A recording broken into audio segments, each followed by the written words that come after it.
নমস্কার, এক ফোনে বাংলা শুরু করছি। আমি মিমি। রেড রোডে সুভাষ স্মরণ, সেই মঞ্চ থেকে এসআইআর নিয়ে সুর চড়ালেন মমতা বন্দ্যোপাধ্যায়, শান দিলেন নেতাজি আবেগে।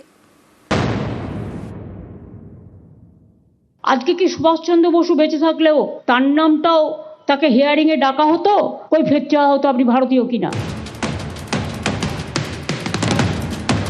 23শে জানুয়ারি নেতাজির জন্মদিন, রেড রোডে অনুষ্ঠান।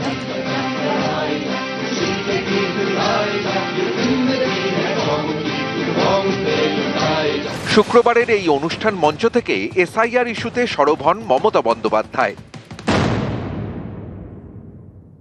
আজকে পদে পদে সেই সংবিধানকে লাঞ্ছিত করা হচ্ছে, মানুষকে বঞ্চিত করা হচ্ছে, অধিকার কেড়ে নেওয়া হচ্ছে, গণতন্ত্রকে উল্লঙ্ঘিত করা হচ্ছে।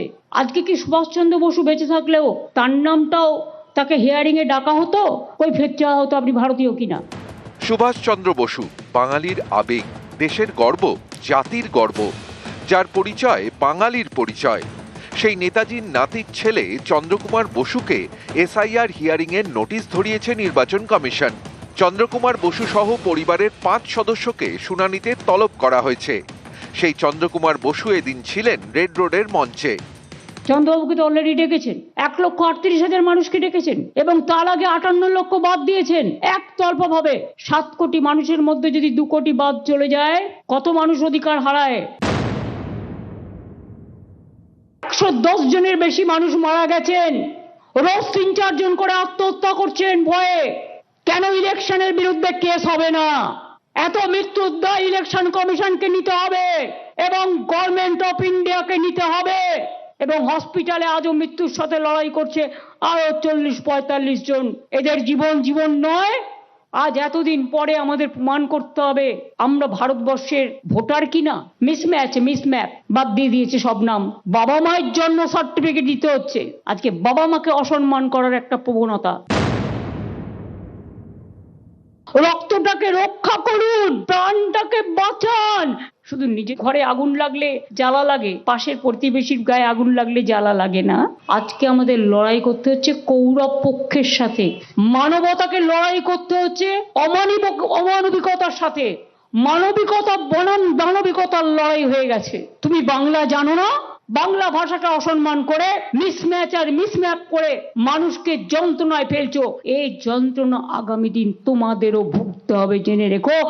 আজকে ভাবছো ক্ষমতায় আছো, কাল ক্ষমতায় থাকবে না, সেদিন জেনে রেখো মানুষ কিন্তু পেছু ছাড়বে না। যেখানে পালাও, মানুষ কিন্তু বলবে পালাবার পথ নাই, জো মাছে পিছে। নিউজ 18 বাংলা।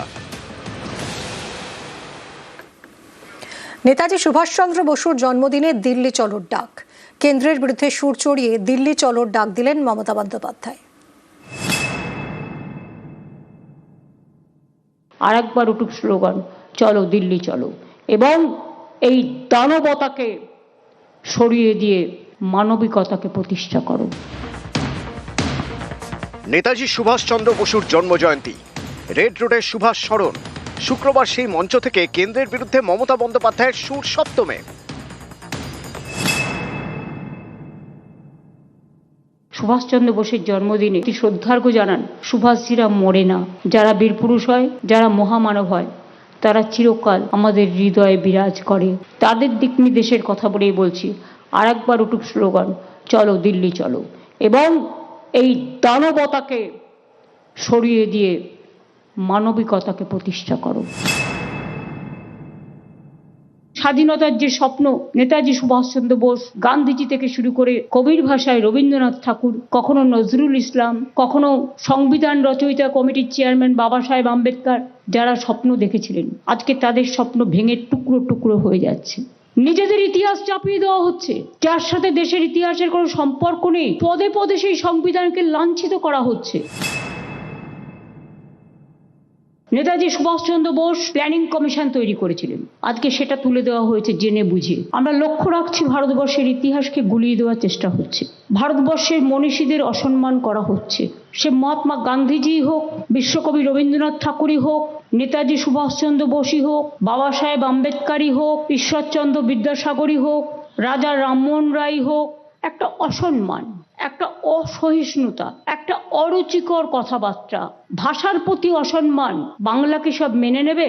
দেশের স্বাধীনতা সংগ্রামীরা কি সব মেনে নেবেন? না সাধারণ মানুষ এই অসম্মানের বিরুদ্ধে জোট বাঁধবেন, তৈরি হবেন। সুভাষজির যে স্বপ্ন ছিল দেশ স্বাধীন করার জন্য, দিল্লি চলো, যে চক্রান্ত নগরী এখন সারাক্ষণ চক্রান্ত করে বেড়ায় বাংলার বিরুদ্ধে, তার বিরুদ্ধে আমরা একমত হব, সহমত হব, ঐক্যবদ্ধ হব, সম্প্রীতি রক্ষা করব, সংহতি রক্ষা করব, ভাষার অস্মিতা রক্ষা করব, মানুষের সম্মান রক্ষা করব। সুভাষচন্দ্র বসুকে শ্রদ্ধা জানিয়ে এদিন সোশ্যাল মিডিয়াতেও পোস্ট করেন মমতা বন্দ্যোপাধ্যায়।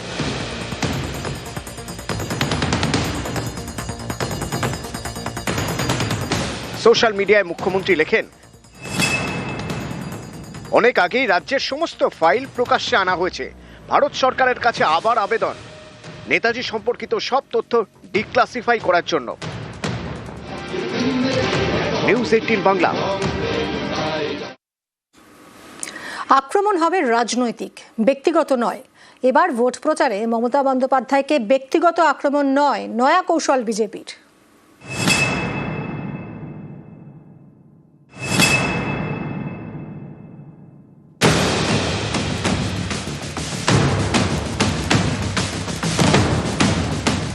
বিজেপির লক্ষ্য মমতা বন্দ্যোপাধ্যায়ের জমানায় ইতি টানা, কিন্তু তা করতে গিয়ে কখনো ব্যক্তিগত আক্রমণ করা চলবে না মমতাকে। এটাই এবার পদ্ম শিবিরের কৌশল। অতীত থেকে শিক্ষা নিয়ে এবার মমতা বন্দ্যোপাধ্যায়কে ব্যক্তিগত আক্রমণ না করার সিদ্ধান্ত নিয়ে এগোচ্ছে বিজেপি। এর বদলে তৃণমূলের নেতাদের বিরুদ্ধে দুর্নীতির অভিযোগ, আইন শৃঙ্খলা অবনতির অভিযোগগুলি তুলে ধরতে চাইছে তারা। এছাড়াও বিজেপি ক্ষমতায় এলে বাংলায় কি কি কাজ করবে সেসব প্রচারে তুলে ধরার কৌশল নিয়েছে পদ্ম শিবির। কারণ তারা বিশ্লেষণ করে দেখেছে মমতা বন্দ্যোপাধ্যায়কে ব্যক্তিগতভাবে নিশানা করায় লাভের চেয়ে ক্ষতি হয়েছে বেশি। আমি কোনদিন মমতা বন্দ্যোপাধ্যায়কে ব্যক্তিগত আক্রমণ করেছি? রাজনৈতিক দলের কোনো নেতা কর্মীর কাজ কি ব্যক্তিগত আক্রমণ করার? হ্যাঁ, রাজনৈতিক দলের কোনো ব্যক্তিত্ব থাকলেই স্বাভাবিকভাবেই মানুষের অধিকার থাকে, বিরোধীদের অধিকার থাকে তাকে আক্রমণ করবার। তো সে ধরনের আক্রমণ হয়। আমাদের যে আক্রমণ সেটা রাজনৈতিক আক্রমণ। 5 বছর আগে প্রচারে ঝড় তুলেছিল বিজেপি। বারবার এ রাজ্যে আসেন নরেন্দ্র মোদী। दीदी दीदी ओ दीदी अरे दीदी दीदी दीदी आप सुनती भी नहीं हो दीदी ओ दीदी। বিজেপির অনেকেই মনে করেন 21-এর ভোটের সময় মমতাকে তাদের দলের কোনো নেতা যেভাবে নিশানা করেছিলেন তাতে হিতে বিপরীত হয়। বাংলার অনেক ভোটারই এসব ভালোভাবে নেননি। বিশেষ করে মহিলাদের মধ্যে প্রতিক্রিয়া তৈরি হয়, তারা ঢেলে ভোট দেন মমতাকে। প্লাস্টার কাটা হয়ে গেল, ক্রেপ ব্যান্ডেজ মারা হয়ে গেছে, আর পা তুলে তুলে সবাইকে দেখাচ্ছেন। শাড়ি পরে আছেন, একটা পা ঢাকা একটা খোলা, এরকম শাড়ি পরতে দেখিনি। যদি পাটা বার করে রাখবেন, শাড়ি কেন বারমুড়া পরতে পারেন, তাহলে পরিষ্কার দেখা যায়। এবার তাই রণকৌশল বদল বিজেপির। মমতা বন্দ্যোপাধ্যায়কে আর ব্যক্তিগত আক্রমণ নয়, আক্রমণ হবে রাজনৈতিক। আর তার সঙ্গে থাকবে ডাবল ইঞ্জিনের সরকার হলে কি কি উন্নয়ন হবে তার প্রচার। নিউজ 18 বাংলা।